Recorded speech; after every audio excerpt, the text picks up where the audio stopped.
O Dia Mundial do Meio Ambiente foi comemorado na última segunda-feira, dia 5 de junho. Mas durante toda a semana o assunto foi discutido em fóruns, eventos no mundo todo, ainda mais com a recente notícia aí da saída dos Estados Unidos do Acordo de Paris referente ao clima, né? Pois é, e agora nós vamos ver como está a relação do Brasil com o meio ambiente e também a iniciativa de uma escola no interior de Minas Gerais que chamou a atenção. Estamos no fim da Semana do Meio Ambiente e a discussão sobre esse tema se torna cada vez mais necessária no mundo todo. Em uma pesquisa publicada no último ano por universidades americanas, o Brasil está em 40º lugar no ranking dos países mais sustentáveis do mundo. Ainda existe muito o que melhorar por aqui, mas a passos curtos é possível mudar essa situação. Existe uma coisa muito interessante na educação ambiental, que chama 5 R's. Os 5 R's é você reduzir o consumo, você repensar o que está comprando, você reciclar as matérias que você precisou comprar, reutilizar, consertar algumas coisas e recusar quando você não está comprando uma coisa ecologicamente correta. Empresas como esta aqui também estão engajadas nesta causa. A reutilização de toda esta borracha usada em uma mineradora elimina uma grande parcela de lixo que seria descartado na natureza. A borracha a gente recolhe ela na Vale, né? Em todo o Brasil. Nós fizemos aqui a para-barro, que é para forro de caminhões, e borracha para cobertura de coxo, para coxo e para academias. Praticamente todo reaproveitável. Praticamente todo, 99% é aproveitável. Aqui na Escola Adventista de Teófilo Otoni, esses alunos estão aprendendo desde cedo a importância desse gesto tão simples, mas recompensador. Só que eles não ficam apenas na teoria. Nessa mostra cultural, construíram uma casa inteira apenas com materiais recicláveis. Caixotes de madeira, vidro, canos de PVC e papelão, garrafas PET e pneu foram matérias-primas que tornaram este local totalmente sustentável. Foram 5 semanas o projeto, da informação à transformação. Começou com pesquisa, qual o tempo que leva o material que eles utilizaram para se decompor no meio ambiente. Então nós, em homenagem ao Dia Mundial do Meio Ambiente, resolvemos fazer esse trabalho. Eu ajudei a montar a cama junto com o meu grupo. A gente usou caixote, o prego. Essa madeira pintada dura de uns 14 a 13 anos para se decompor no meio ambiente. Excelente iniciativa. E em Pernambuco, a Semana do Meio Ambiente foi reforçada com a inauguração de uma fazendinha no internato adventista. As crianças puderam ter contato com os animais e aprenderam em meio à natureza. 5 de junho, Dia Mundial do Meio Ambiente, comemorado aqui no Brasil desde 1981. De lá para cá, uma geração inteira se tornou adulta e parece não ter aprendido a lição. Somente este ano, já foram lançadas mais de 4 milhões de toneladas de substâncias tóxicas na atmosfera. Foi pensando em contribuir para reverter esta situação que o governo brasileiro decidiu estender o período para uma semana inteira, a Semana do Meio Ambiente. Em Pernambuco, uma escola encontrou uma maneira diferente de contribuir com a causa. Um ambiente que mistura aprendizagem e recreação voltados para a preservação do planeta. Aqui os alunos plantam, participam de aulas práticas, têm contato com coelhos, bodes, pôneis, araras e até mini-vacas. A ideia começou na mente deste professor de geografia. Na realidade, queríamos criar um ambiente em que os alunos pudessem ter contato ao meio ambiente, fazendo com que eles construíssem o desejo de preservação ambiental. Na inauguração da fazendinha, os alunos deram dicas de gastronomia saudável, ensinaram os convidados a como preparar o solo para o plantio e mostraram como construir sua própria horta suspensa. Aqui eu aprendi a cuidar dos animais, conservar vegetais orgânicos e assim preservar o meio ambiente.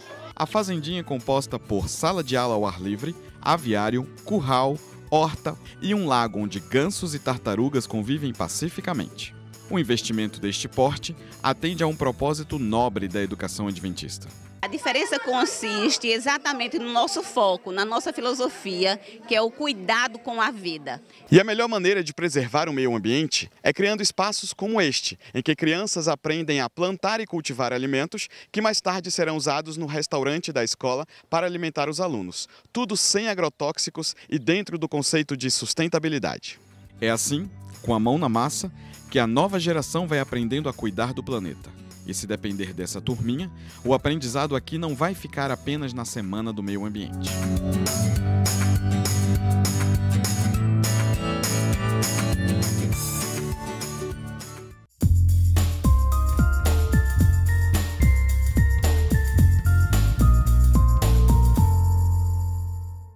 O tema do perfeccionismo ganha destaque nas páginas da Revista Adventista neste mês.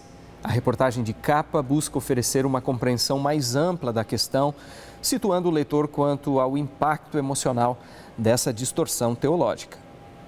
Olá a todos, sejam bem-vindos ao nosso quadro novamente. Nós temos hoje como convidados para falar sobre esse tema, o tema do perfeccionismo, o pastor Marcos de Benedicto, que é editor-chefe da Revista Adventista, e também o Dr. Júlio Leal, que foi um dos autores da matéria de capa. Bem, Marcos, a presença de um tema como esse no formato de uma reportagem de capa, né, de uma matéria de capa da revista, já pressupõe que esse seja que essa seja uma realidade presente no meio cristão como um todo, né? A gente pode falar num ressurgimento, digamos assim, do perfeccionismo e com que intensidade? Bem, ao longo da história do cristianismo, o perfeccionismo tem sido uma tentação para muitos grupos, especialmente grupos que levam a lei, o ideal de santidade a sério. E ele tem surgido em muitos momentos ali, às vezes com nuances, com raízes um pouco diferentes. E neste começo de século XXI, novamente voltou este tema, esta tendência, e por isso nós resolvemos pautar esta matéria para explorar um pouco, não somente o aspecto teológico, mas também as dimensões psicológicas desse assunto. Antes de perguntar para o Júlio ali o porquê que ele escolheu esse ângulo de abordagem, a gente poderia definir brevemente o que é o perfeccionismo? Veja, o perfeccionismo se define como uma busca por altos padrões de desempenho. Então essa é a principal característica do perfeccionismo. Mas ele também tem outras duas características que talvez não sejam tão positivas quanto esta primeira. Uma avaliação excessivamente rigorosa desses padrões ou desse desempenho e uma preocupação excessiva com os erros.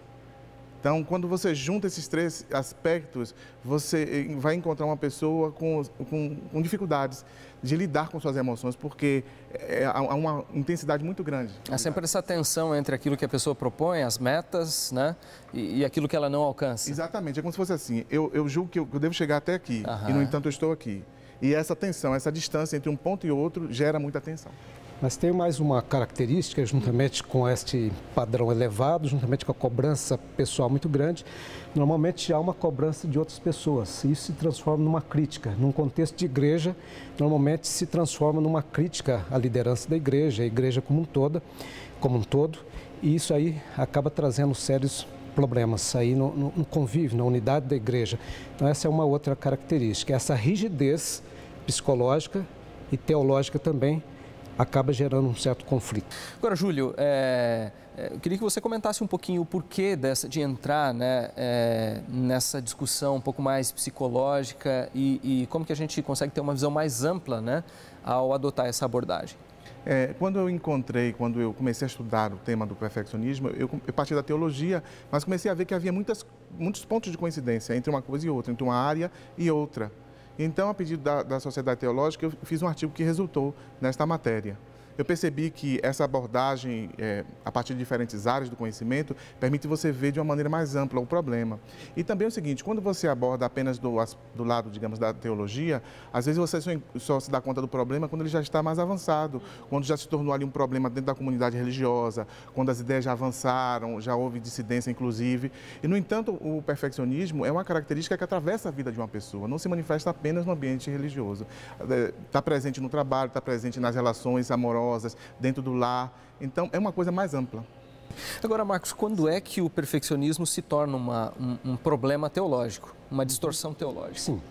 Nós estamos aqui neste ano celebrando os 500 anos da justificação pela fé. E o perfeccionismo é um contraponto, em certo sentido, a essa mensagem da justificação pela fé. A mensagem da justificação pela fé, ela traz aqui a graça de Deus, a salvação pela fé, a salvação independentemente das obras, independentemente daquilo que a pessoa faz para merecer a salvação, porque Cristo é o Salvador. Então, essa dimensão do perfeccionismo, em certo sentido, descarta esse aspecto do que Deus faz, do que Cristo faz, e começa a colocar muito daquilo que a pessoa faz, do padrão da pessoa, das obras. Então, está muito associado com legalismo. O perfeccionista tem, talvez, um pouco de dificuldade para desfrutar da graça de Deus. É um ser falível, mas que, em certo sentido, tem um certo complexo de infalibilidade. E, nesse sentido, eu acho que aí ele não expressa o amor de Deus, não recebe o amor de Deus na sua plenitude, não expressa em relação a outros também. Então, essa é uma dimensão teológica bastante séria.